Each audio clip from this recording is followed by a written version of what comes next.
And good afternoon, everyone. Welcome, welcome, welcome.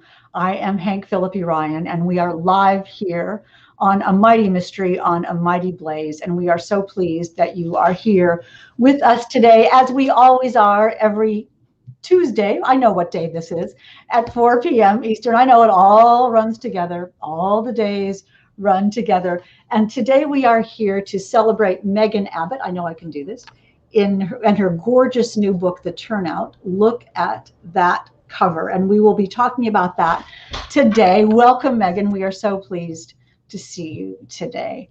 All of you who have been at A Mighty Blaze and A Mighty Mystery in the past know that this is the time when I tell you who we are briefly and what we do.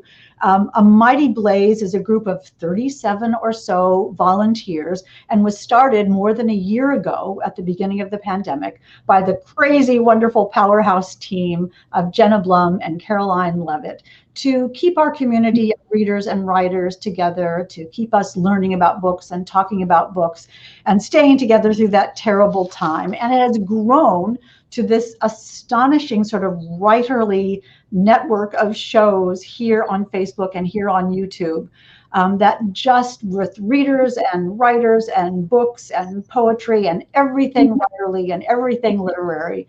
And I am so pleased to be a part of it. So welcome, welcome, welcome to you today. Let me introduce to you finally Megan Abbott. The fabulous Megan Abbott is the award-winning author of 10 novels, including, and I'm going to read them to you here, Give Me Your Hand, You Will Know Me, The Fever, Dare Me, and The End of Everything, and the brand new The Turnout. And to tell you a little bit more about Megan, she received her PhD in literature from New York University. She is the co-creator and executive producer of USA's adaptation of Dare Me and was a staff writer of HBO's David Simon show, The Deuce. Very cool and exciting. She lives in New York City, and her new book, The Turnout, was just named today as the Reading with Jenna book, which is that is out of the ballpark. Astonishing. That is center stage. That is prima ballerina, Megan. How did you hear about that and feel about that? Oh my goodness. They do tell you a few months in advance, and then you have to sit on the news, and that's not the goal. So it was really exciting. I mean, beyond the Today Show. I mean, it's sort of a dream come true, but I'm also very superstitious, so I didn't tell a soul. I didn't even tell my own mother till this morning. So, which was hard, but I also thought, I didn't want to jinx it. So I'm over the moon about it. Really excited. I mean, the Today Show. Did you grow up watching the Today Show? Yes, I just can't. I mean, I only wish that my grandmother was the biggest Today Show fan ever, and she's no longer with us. But I just remember how avid she was about it, and how the different people that would personalities that come on, she would always watch it all. So I can't remember a time without it. So it's a big thrill. That's very sweet. Well, maybe she had a hand in getting you chosen to have the turnout on the Today Show. That's really a lovely memory. That's very, very, very exciting. So, but I'm so happy that we get to talk to you about this today. It is marvelously sinister, gorgeously written book, so edgy and so full of portent from the beginning. I just loved it. It's riveting. I'm going to begin talking about it and then let you go on, because talking about suspense is very difficult. So basically, it's a triangle structure. The two sisters, Dara and Marie, and they run a ballet school that they got from their mom, passed down from their mom, and they live with Dara's husband, Charlie. And there is the triangle. And every year they put on a production with the students of the Nutcracker. And then a disruptor comes in. So you pick it up there and tell us a little bit more about the book. Yes, like most ballet schools, their big moneymaker is the annual Nutcracker production. So it's a tense time. It's a time their whole year sort of resides on making enough money for that. But they have a fire in the studio, and they need a very quick and dirty renovation. So they hire a contractor named Derek who comes in. He's a rather seductive person and a very big personality. And Dara and Marie and Charlie have lived in this very, very tightly controlled world, very cloistered and very insular. And Derek is sort of the opposite of that. They're all control, and he is all chaos. And as anyone who's ever had a contractor in their home knows, you do feel very vulnerable under the best of circumstances. But in this case, his presence is a little too intense for Dara, at least. So things do take a turn from there. But that's without giving too much away. That's the premise. I mean, it's so interesting because Dara's life is fragile, and it's held together by tradition and by what they've always done and by what she wants and by what she needs. And then here comes Derek, the wreck, who renovates, ruins what they have in every way.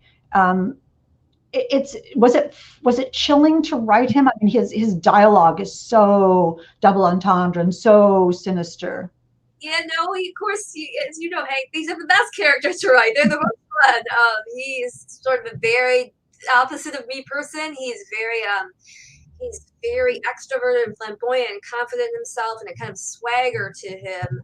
And he's a really sort of traditionally masculine energy in a very feminine space. So, I mean, that was delightful, and I really grew to like him. Well, he's terribly wonderful, I have to say. At the beginning of the book, you say every little girl wants to be a ballerina. And I did a kind of poll on that on Facebook, and I was really sort of touched and surprised and delighted and intrigued at how many women did want to be ballerinas. Yeah, I mean, at least certainly in my generation, it was a rite of passage to try your hand at ballet, and I had two very unsuccessful years in it myself. But I think it's very tied up, or has been, with notions of femininity and feminine grace, and very very traditional notions of the feminine sort of delicacy. And it's so interesting because actually to make that work requires such strength and power and discipline, but somehow you're actually giving the illusion that this is so easy for you, that you have this ethereal beauty, you're leaping into air with seemingly no effort. So I think that contradiction is a lot about being a woman in many ways. Well, that's interesting because going back to the age of young girls, when they decide they want to be a ballerina, 6 or 7 or 8, is the time that we're really forming who we are. And this, sometimes ballet school, I remember this happened to me, absolutely, is the time when the teacher will crush your dreams. I mean, without even a thought, and make you feel that you are a thing, that you're a failure, that your feet are funny, that you're too fat, too short, too tall, too small, too wrong, too wrong. How does that play into your book? Yeah, Dara and Marie have very different teaching styles, and Dara's not as cruel as your example, but she's a cold taskmaster, which is pretty common among ballet dancers. Whereas Marie is a warmer presence and teaches the younger students. But it was a little bit based on the two sisters that ran the ballet school that I attended. In suburban Detroit, and they were twins, and I didn't have Dara and Marie be twins because life is too perfect, right? Yes. You couldn't get away with that in fiction. There's just something too delicious about having twin ballet dancer sisters. But they were not warm, not cold, but they were so beautiful and long-legged and glamorous, and it just seemed impossible that my sort of 8-year-old self with the little, that round shape you have at that age. It just seemed so impossible that I would ever achieve that. So they were more the sort of adoration and admiration, but it's sort of one of the first experience I think a lot of girls have with big disappointment that this is probably not going to work for you, no matter how hard you try. There's just some things that you're not going to be able to get your body to do, and I couldn't do any of it. I know. I had one of those up a steep and very narrow staircase ballet schools, and the teacher was Madame Diangera, and she had millions of bracelets, and Oh, she yeah. stomped with cane. And she took my mother aside one day. I mean, I think I was 9. She took my mother aside and she said, "Your daughter is charming." I won't do the Russian accent. "Your daughter is charming, but she will never be a ballerina. I cannot teach her." I remember this. I was 9. It's like 50 years ago. God, that's amazing. I mean, that is a classic story. I've heard different versions of that, but there's things you can work towards and there's things you can't. And I do think, we all want everyone to be able to try, but there's something about, ballet is a very rarefied talent, and the commitment you have, what you're going to do to your body to achieve that, I think is there. But there is also this indefinable quality that it feels like ballet teachers, at least of past generations, used to be able to spot, and they just knew. It's like knowing a good book when you see it, like The Turnout, which we are giving away a copy of today. So leave a comment for Megan, a question or a comment, or just applause for being the Jenna pick, the Today Show pick, and we will choose a winner before the broadcast is over. So do that really quickly because we only have about half an hour. Ballet is so difficult, though. It's beautiful, but it is so brutal.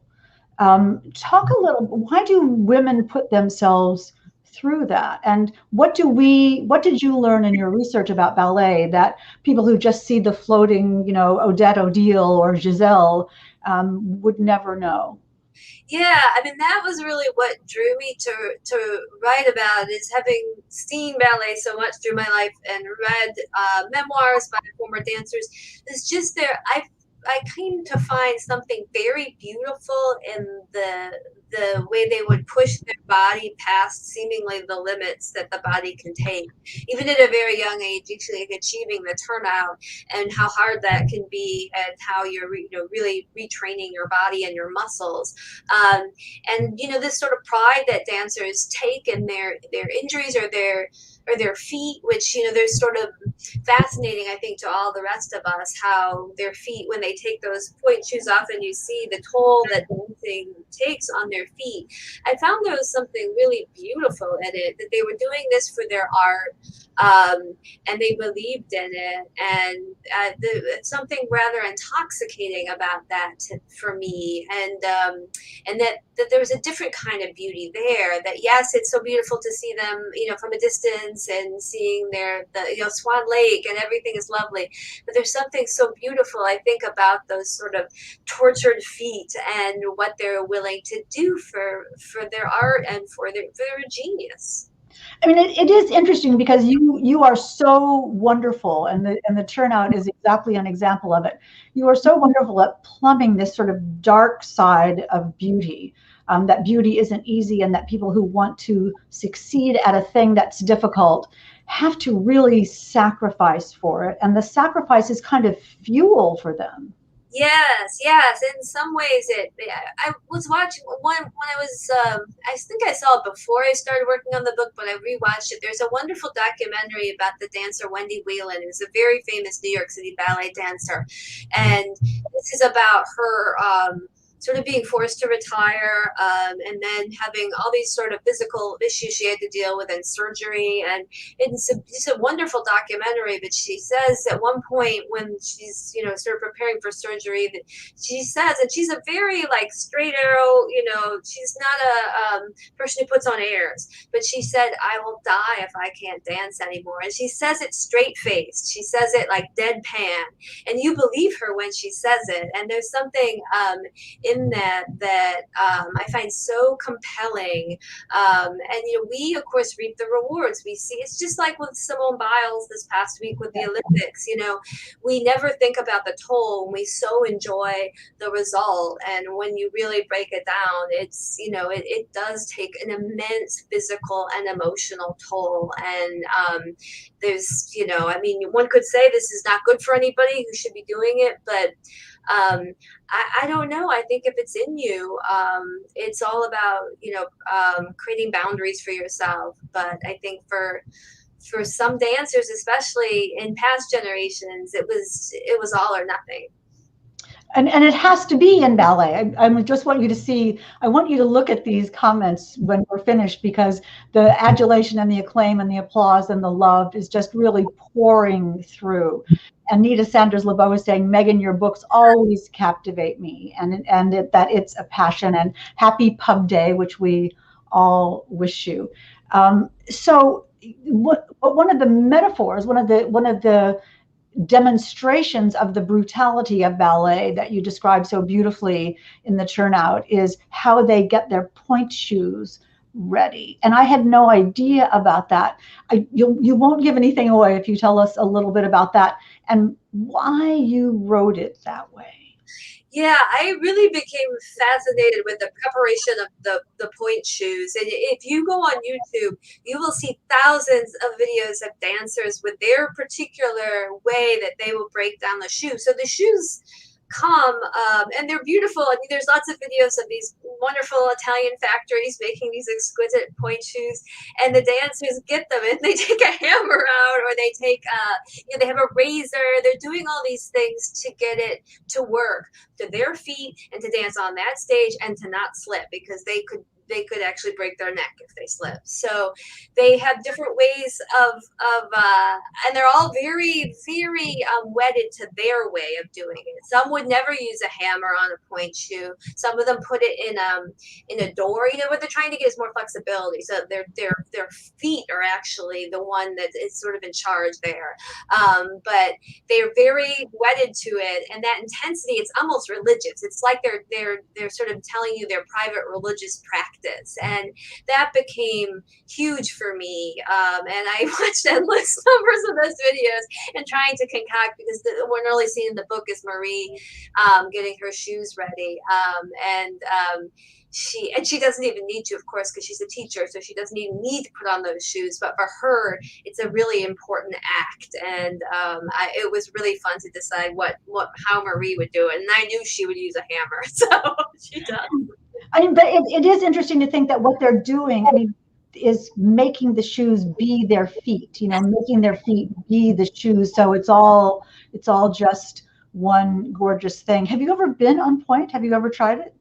No, I have a pair of point. I bought a pair online. I bought a used pair so I could see how they transformed on eBay. You can buy these because I had seen, obviously in their original form, I'd seen them, but I'd never seen one that had been danced in. Because in a real performance, it's frequently you use them once. That's how much you destroy them by wearing them. So I did sort of really. It was great to have that object so I could really look at it and see how it has to be this second skin. It's I used to go to ballet with my dad, who was the music critic for the Chicago Daily News for years and years. And he would take me to the ballet. I always wanted to be Maria Tallchief. I just thought if I could just be her. But I remember the artificiality of it, in that I never thought that you would be able to hear their feet on stage.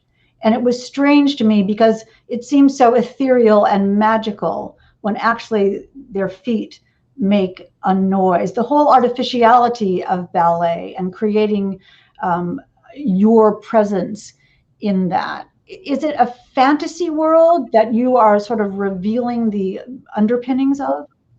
Yeah, it certainly is a fantasy. I think that's exactly the right. It's a beautiful fantasy, but it is like there's a scrim hanging, and when you Mhm. really get behind it, like with any sport or art, when you really get into it, you see what's required, and you see the. I mean, it's like theater too, right? When you backstage, everything looks really different. And it's chaotic, and there's like all these things going wrong, and that all has always intoxicated me. I mean, I remember seeing. I mean, I've seen the Nutcracker countless times, but I remember as a kid when the tree goes up high and the snow comes down, and then when I read about how they do the snow and how dirty it is, it's not. Oh, It's shavings, and they and now they have to recycle it, obviously, because it would be terrible if you didn't. But it's up close. It's all sort of dirty and messy and kind of dangerous. And I mean, to me, it doesn't detract from it, only enhances it, I suppose, because you're seeing all that work and magic and luck, and you're seeing all the collaboration of everybody behind the scenes to sort of make this fantasy happen for that little girl sitting in the front row in her velvet dress, the Nutcracker for the first time.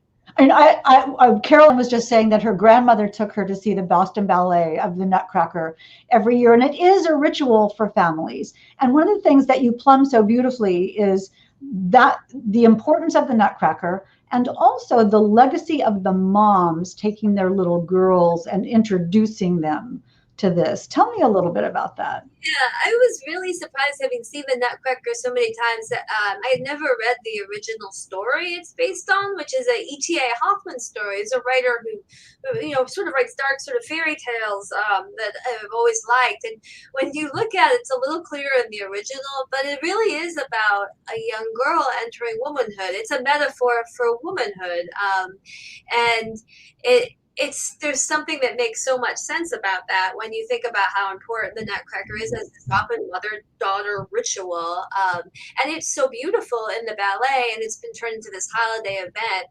But the original story, without getting into details, but you can, I do discuss it in the book. It's a little stranger, like all fairy tales. When you look at the original, it's like looking at a Grimm's fairy tale. It's a little clearer what it's about. It's a little stranger.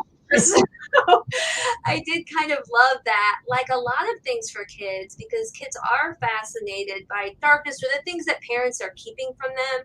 You want to peek behind the curtain, and I think the Nutcracker is a perfect example of that. It's about wanting to go to the next stage, the next level, wanting to get. I mean, it begins with Clara and her brother wanting to get inside the party that's behind the adult party that's on the other side of the door, which is a kid that I loved that, because I always felt like I was on the other side of the door. I mean, every little kid does at that moment. And then Clara, whose original name is what, Megan? Marie, which I'd actually already named the character Marie when I realized in the original story she's named Marie, and sometimes they do use Marie in the ballet, but more traditionally Clara. So that was a great bit of luck. So, what do you think about that? I mean, did you mean there is a sort of writer magic thing that happens when the universe, when the muse, forgive me, is saying you are on the right track? And did you mean for the turnout to mirror a little bit that the Nutcracker essence, or did it just happen? It happened. I mean, that's the best part of writing, though, isn't it? I mean, when the stuff that you couldn't plan. I mean, I picked the Nutcracker as opposed to Swan Lake or any number of ones, because it is how most ballet schools make all their money. That is their crown jewel, their money maker, and so that's why I picked it. And then I mean, I do think there is something unconsciously that we do, that we draw these elements together, sensing something, and then Mhm. you try to take advantage of it without leaning on it too hard. So I did cut an enormous amount about that. I could have written my thesis on the Nutcracker by the end, but I really tried to limit it to what was appropriate. But it's one of the best parts of writing is when you surprise yourself, these things came together for a reason. Yes, I totally agree about that. Did you listen to music, the Nutcracker Tchaikovsky music, while you were writing? I did a lot. Yeah, I was like burned in my brain. Um, I mean, I've always loved the music, and it would immediately then transport me. I mean, music doesn't always have work so directly for me, but I mean, we all know that bell sound from the Nutcracker, and it just pushes me right back to childhood and sitting in the sort of velvet seat and waiting for the sugar plum fairy and all, I mean, it's just all that candy. It's just so visually sumptuous. So the music always sends me right back there. Yeah, so there's also really melancholy and dramatic moments in the music too. So it's sort of perfect for writing. Yes, absolutely so. And I think that would have been really fun to watch you write. Do you write in a study on a computer with this music on? And where are you? Help us picture Right you. here. Right. Yeah, it's all. This is where the magic happens, as they. But yeah, and it finished at the beginning of our long national nightmare, and it was a sort of great respite in those scary early days because it was very transporting. I really often try to really the physical space that public books is really important to me, and I really want to be able to smell the smells and taste the tastes and all that. So I was nearly done the book, so it had all been built. My architecture was there, so I could just sort of walk inside that ballet studio. I mean, I could draw a picture of it. I could draw a picture of their house. It was so familiar to me that it was and the music would just sort of send me there. You talk about the architecture of it. So was there an outline that then I don't mean just expanded, obviously, that you expanded, or did this story just choreograph itself along the way? It's sort of in between. I try to have like a 3 acts is how I usually think of it, and I knew what the 3 acts would be, but everything. And then we all have. I think all of us have the problem with the mushy middle, where you're not sure how it's going to go, but you know where you need to get to. So I had the 3 acts essentially planned out, but I only knew really Dara at the start because I can't start a book if I don't have the voice. And I had her voice early on, but Charlie and Marie and Derek, they all surprised me. And those wonderful surprises are so great. And I think if you have that structure, whatever you need, if you need an outline, but if you have that, then gives you freedom for a little more exploration too. I mean, talking about the architecture and the structure reminds me that you do kind of write books that are set in a tight, structured place, like you call it a hothouse. The world of gymnastics you've written about, and cheerleading you've written about. This sort of cluster of young women who want something and will do anything to get it. What fascinates you about that? I guess they're sort of all, I mean, I really do it a lot because I have a science lab too. I suppose I really like how everyone is laid bare in that tight an environment, and it also has its own set of rules that aren't necessarily the rules of the world beyond it. So there's sort of micro communities and it's they're often pressure situations too, and I think that's one of the reasons that a lot of us write crime novels is that you're getting people you're going to see who they really are because the pressure is on. So I think it makes everything very heightened, and that's always how I experience life, so I'm always trying to sort of capture that. I mean, I always feel like I'm in a hothouse, so it is a sort of it is natural to me, and it would be much harder to do something on a larger canvas probably, but exciting. Talking about this hothouse though, and your story is also about people invading that hothouse, for better or for worse.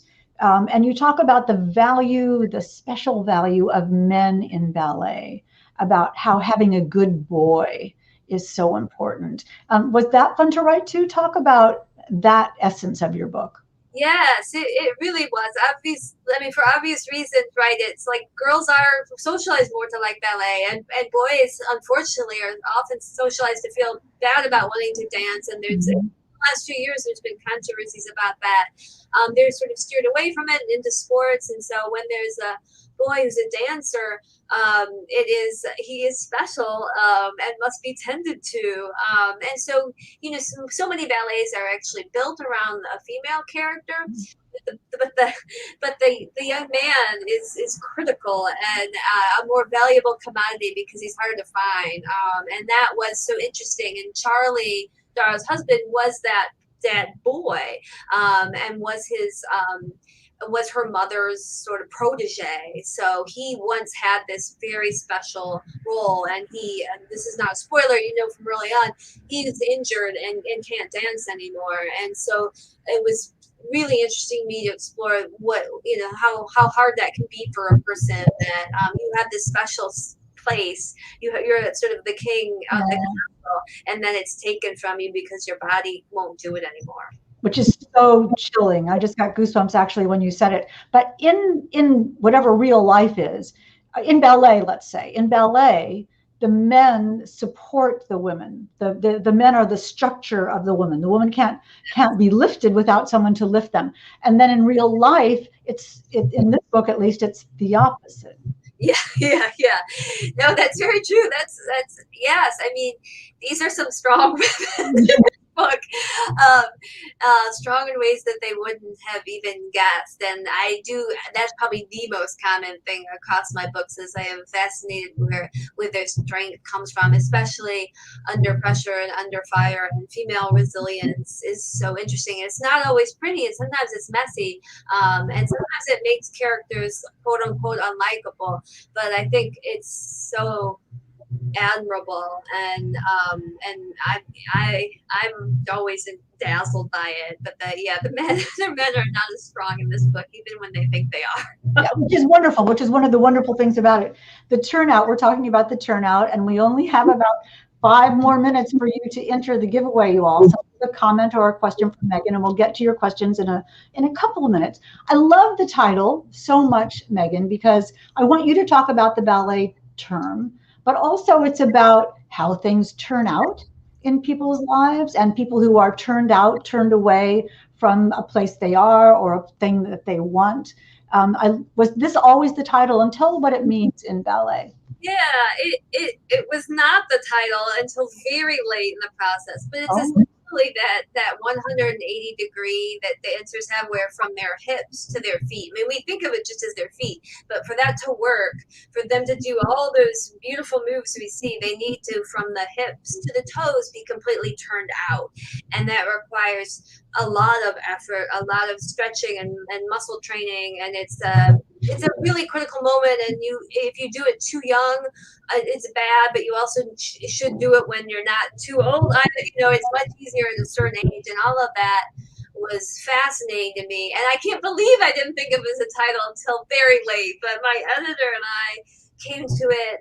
Really, I think she was just commenting on a section of the book that talked about it, and then it was like right there in front of our eyes, because it is such an easy metaphor, because in some ways this is a very turned in circle that you talk about, and there is a lot of pain in leaving that state. And so there is that. There's it sort of has multiple ramifications that became clear to me. I mean, there's certain sexual meaning to it that has been discussed by dancers themselves when they're playing roles with more passion, that the turnout particularly can be utilized in a specific way because you're opening yourself up as a woman to the audience. So it was when you got a metaphor like that, you got to use it. And you definitely did, and you talk about it so beautifully. I will confess to you and you all that when I was reading this book, I got up and tried to see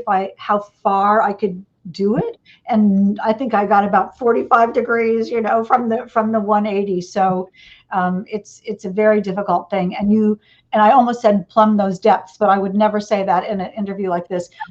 So beautifully in this book. One of the things that I read about how you started this book, though, had nothing to do with ballet. Can you tell us about that? Yes, it's a strange thing because I would always want to write something set in the ballet world, but I didn't have a story. And then it was, I don't know how many people out there remember, but there was this podcast called Dirty John that was years ago, and it actually became a TV series, but it was based on this real life story of this serial con man in that case who was he would romance women and then take all their money, and worse, he was a real tough customer. And the podcast was wildly successful. Noticed that in the comments on the podcast, that in those situations they tell you never to read the comments, as opposed to, but that there were so many women, it was almost entirely women, who were saying very angry things, not about what the man had done, not about Dirty John, but about the women who had fallen for him. And they were how could they be so stupid? They get what they deserve if they didn't see these red flags. And it was also interesting to me, and I'm not judging that kind of response either, but it seemed like a strange one. And it felt to me like there was some kind of effort to, this could never happen to me. And so that really interested me, and I wanted to have, Dara is essentially a version of that, having that kind of feeling about, in this case, her sister's choices, Marie's choices. So it was a way to explore that dynamic.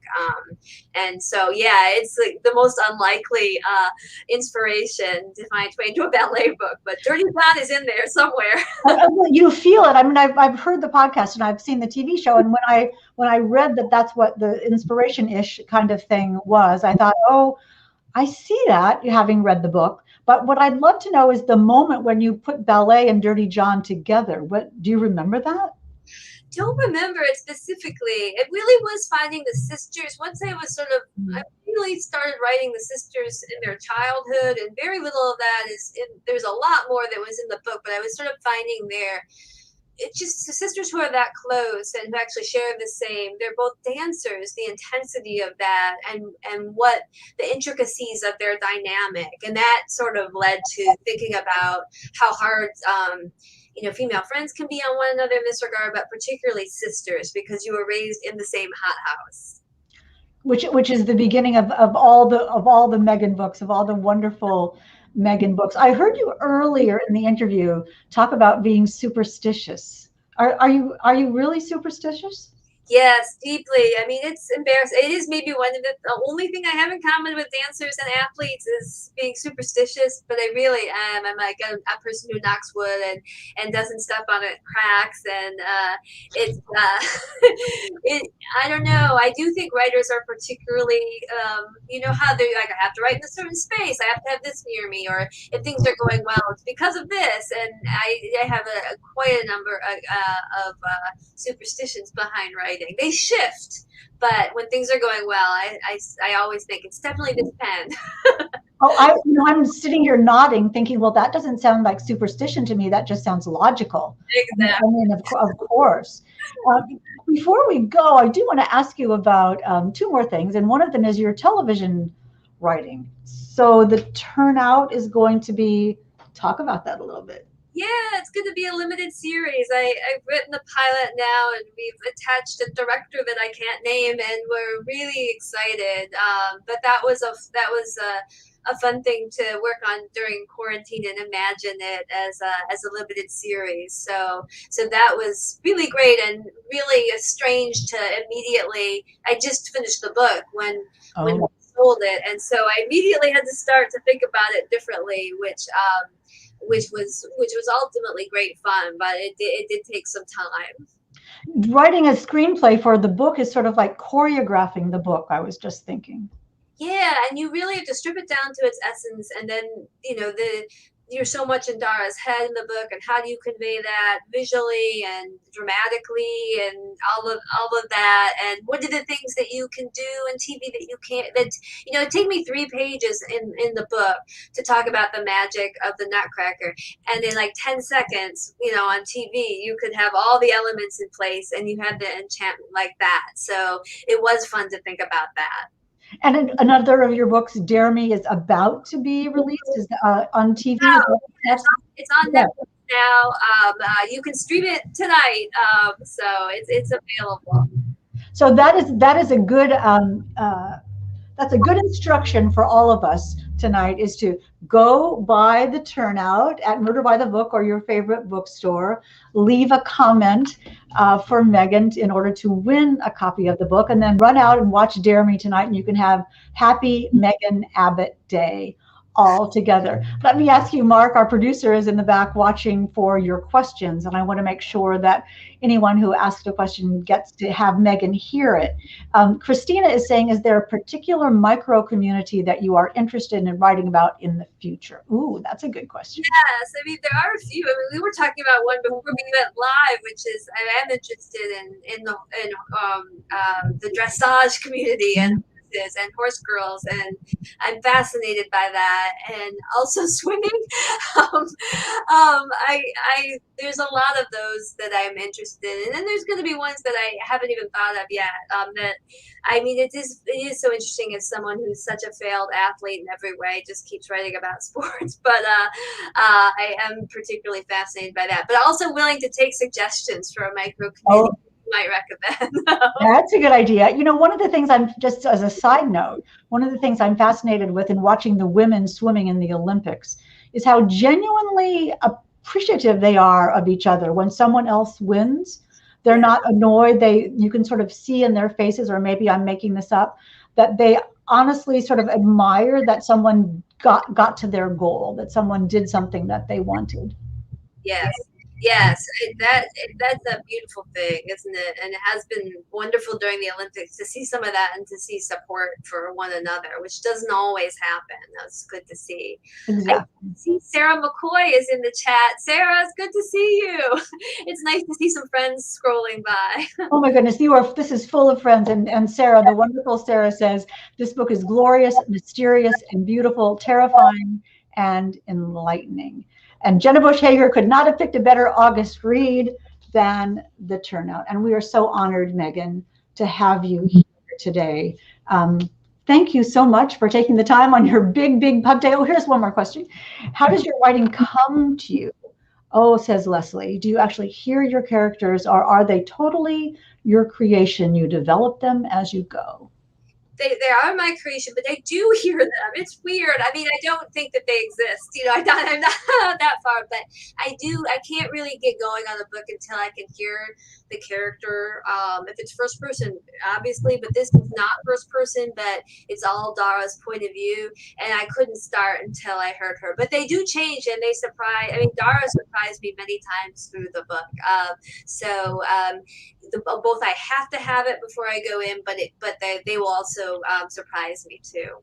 Well, thank you so much for introducing us to Dara and Marie and Charlie and Derek and this gorgeous hothouse world of the ballet school and the Nutcracker. Congratulations, Megan, on everything. And we are so thrilled to share this day with you. All of you Blazers who have been here today, thank you so much for being here. Please join us. Look at this. Next Tuesday at 4 p.m. we will have the fabulous Megan Collins and The Family Plot, which is amazing. It's like Serial meets the Addams Family.